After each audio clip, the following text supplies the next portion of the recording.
Buenas tardes, mi nombre es Nicolás Cuenca y voy a moderar un poquito este segundo acto, en el cual yo creo que es importante. Vamos a disfrutar de 3 conferencias que las iremos anunciando, pero yo también quisiera dar las gracias a tanto a Fundaluce, FARPE y también a la ONCE, ya que como la crisis nos está afectando a todos, las ayudas que aportan a la investigación son muy importantes para los grupos de investigación. Yo creo que animo a seguir en esta línea para fomentar la investigación. Y por otra parte, creo que es muy importante este tipo de actos, porque no solamente se trata de que haya una ayuda económica, sino que los investigadores presentemos el trabajo que vamos a realizar y los resultados de las investigaciones que han realizado con su ayuda económica. Entonces, vamos a dar paso a la primera conferencia, que va a ser del doctor David Jimeno García. Nos va a presentar el trabajo que se va a realizar, ya que ha sido premiado con la ayuda que anteriormente descrita, y nos va a hablar de los ratones knockout para RAS-GRF1 y RAS-GRF2 en modelos de degeneración retiniana. Bien, buenas tardes a todos. Nosotros en el laboratorio del Centro del Cáncer, dirigido por el doctor Santos, trabajamos con un grupo de proteínas, todas ellas relacionadas con los procesos de señalización celular y todas ellas relacionadas con la oncoproteína RAS. Y trabajamos con ellas porque bajo determinadas circunstancias, cuando se producen mutaciones en estas proteínas, pues se producen procesos tumorales. Esa es la razón por la que en un principio estamos interesados en esas proteínas. Evidentemente, estas proteínas, su función no es producir cáncer. Su función en condiciones normales tienen diferentes funciones en diferentes tipos celulares, y eso en concreto es lo que nosotros queremos estudiar. La función de 2 de estas proteínas, RAS-GRF1 y RAS-GRF2, concretamente en la retina, donde ya se ha visto y hay indicios de que están realizando importantes funciones. Los procesos de señalización celular son extremadamente importantes para el correcto funcionamiento de los organismos y de los tejidos, ya que todas las células de un tejido deben funcionar de una manera sincronizada y coordinada para poder mantener la homeostasis. Desde un punto de vista un poco más molecular, estos mecanismos de comunicación celular y de señalización celular se producen. Hay diferentes tipos de comunicación celular, pero el que nos interesa hoy es el que se produce por la existencia en la membrana de las células de unas proteínas o receptores que son capaces de detectar la presencia de determinados grupos de señales en el ambiente. Y el modo en el que esto funciona es que cuando uno de estos receptores interacciona con la señal adecuada para la que es compatible, se producen cambios en el receptor que a su vez se transmiten a una cascada de señalización que modifica, activando, inhibiendo y modulando toda una serie de proteínas señalizadoras intracelulares que terminan en la activación o inhibición de proteínas efectoras, que son las que al fin y al cabo van a modificar el citoesqueleto, modificar la transcripción de determinados genes o modificar o modular diferentes aspectos del metabolismo celular, que es lo que al final va a producir una respuesta biológica. Pues bien, las proteínas RAS-GRF1 y RAS-GRF2 son un grupo de estas proteínas citoplasmáticas señalizadoras. Son en concreto factores de intercambio de guanina capaces de activar GTPasas de la familia RAS y RO. Tienen una expresión predominante en el sistema nervioso central, donde se las ha implicado en participación en procesos de plasticidad neuronal, aprendizaje y adicción a determinadas drogas. también se ha visto que pueden ser expresadas en casos concretos fuera del sistema nervioso central, y en este caso se les ha relacionado con procesos en señalización en células, en linfocitos T, en procesos de linfomagénesis, en la homeostasis de la glucosa y en el desarrollo de las células betas del páncreas, entre otras muchas funciones. En concreto, en el sistema visual se las ha implicado en la transmisión de las señales y en la predisposición a la miopía. La manera de funcionar de estos factores de intercambio de guanina es que las GTPasas, en este caso aquí muestro por ejemplo la GTPasa RAS, funcionan como interruptores, tienen un modo apagado en el que están unidos a GDP y un modo encendido o activado unidos a GTP. Pues bien, los factores de intercambio de guanina como RAS, GRF1 y GRF2 lo que hacen es promover el cambio de GDP por GTP, activando la GTPasa y permitiendo la señalización a través de estas proteínas. Del mismo modo, hay otro grupo de proteínas, en general denominadas GAP, que lo que hacen es el proceso contrario, lo que hacen es inactivar la GTPasa, eliminando el GTP, convirtiéndolo en GDP.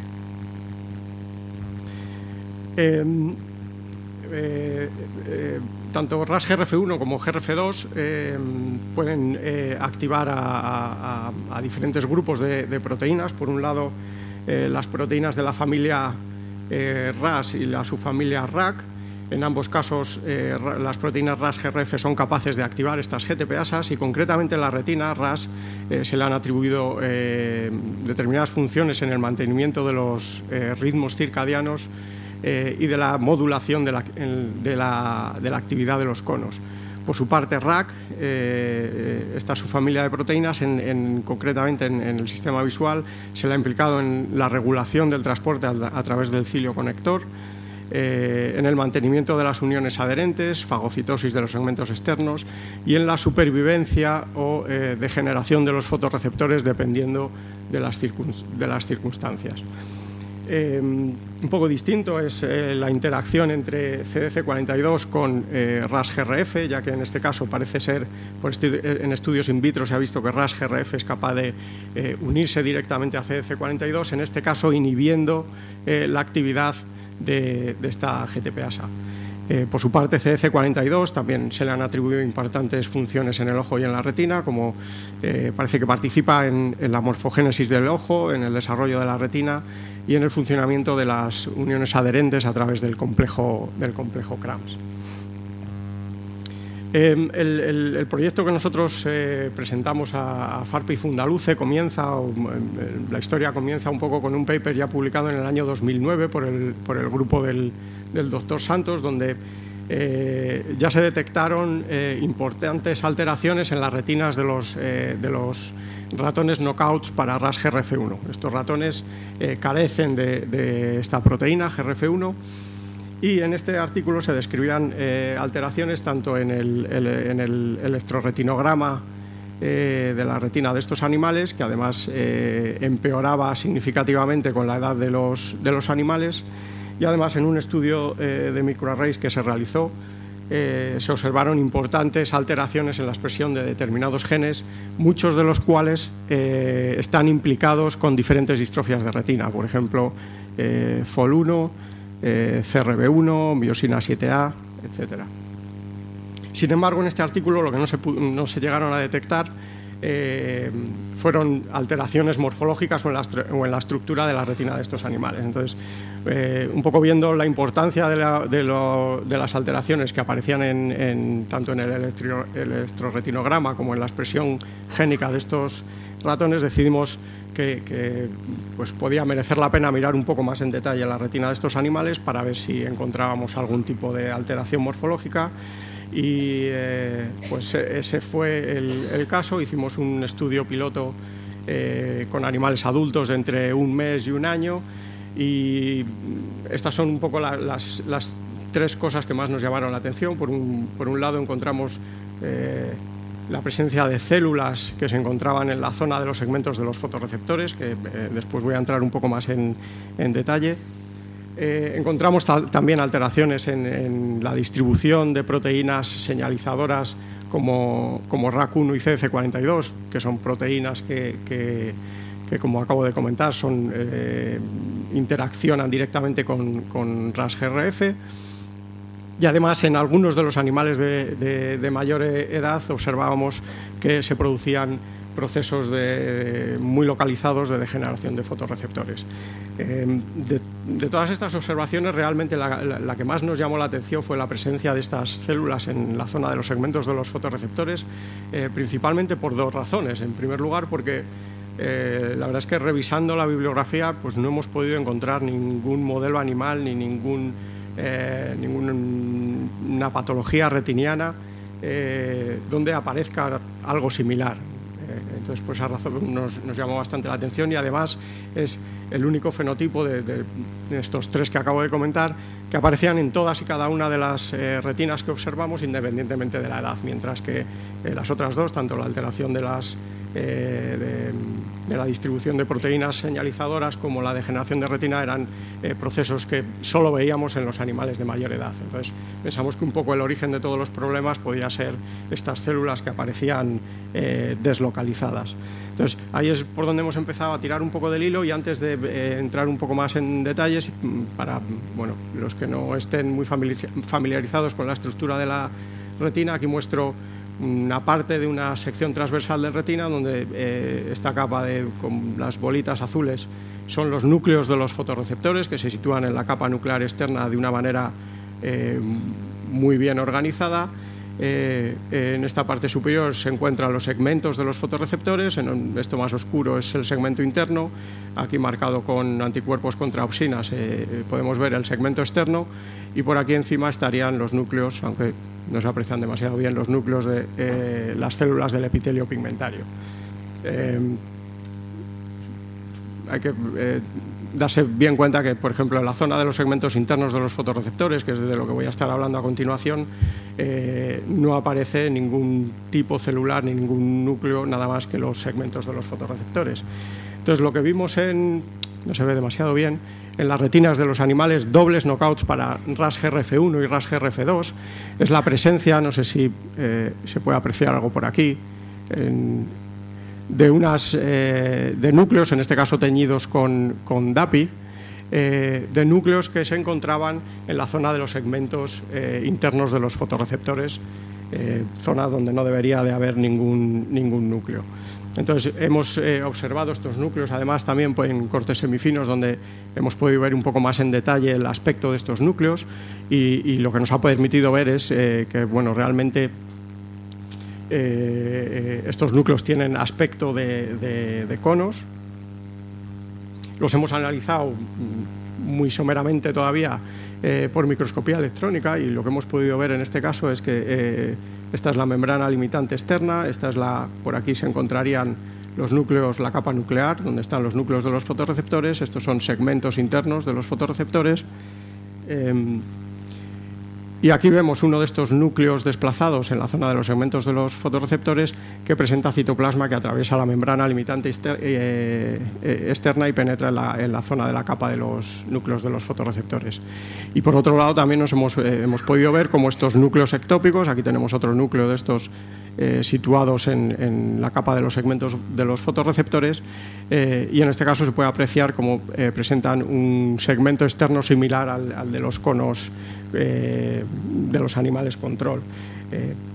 Todo ello lo que nos está diciendo es que lo que creemos que está pasando es que realmente no son células que están aisladas en esta zona de la retina, sino simplemente que algunos conos, no sabemos todavía exactamente por qué, lo que hacen es desplazar el núcleo que debería estar en esta zona de aquí, en la capa de los núcleos de los fotorreceptores. El núcleo se desplaza y se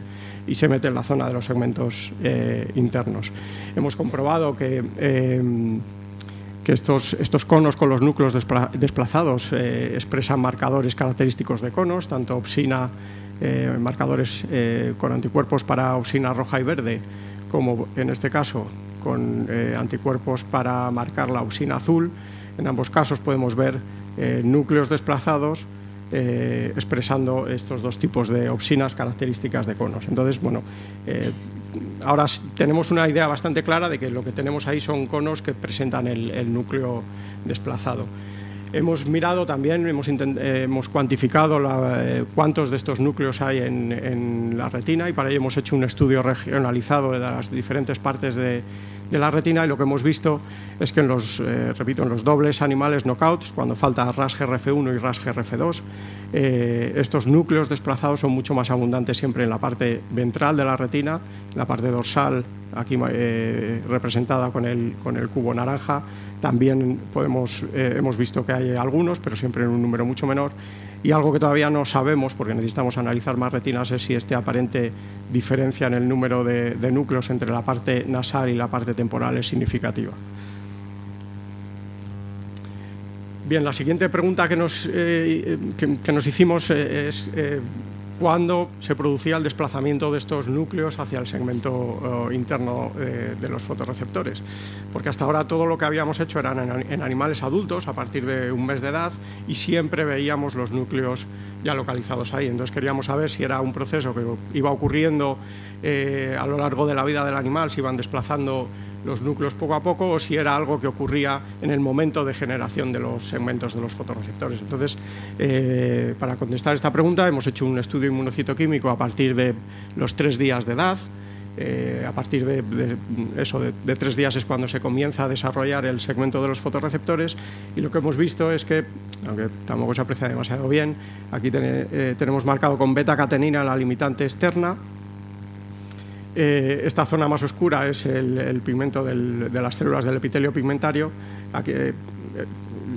la longitud de los segmentos a esta edad es muy pequeña. A P5 no hemos observado, no se observan núcleos desplazados. A P10 empiezan a aparecer, aunque son realmente muy escasos, y sin embargo a partir de P15, P16 van a tener que creerme, porque no se ve prácticamente nada, pero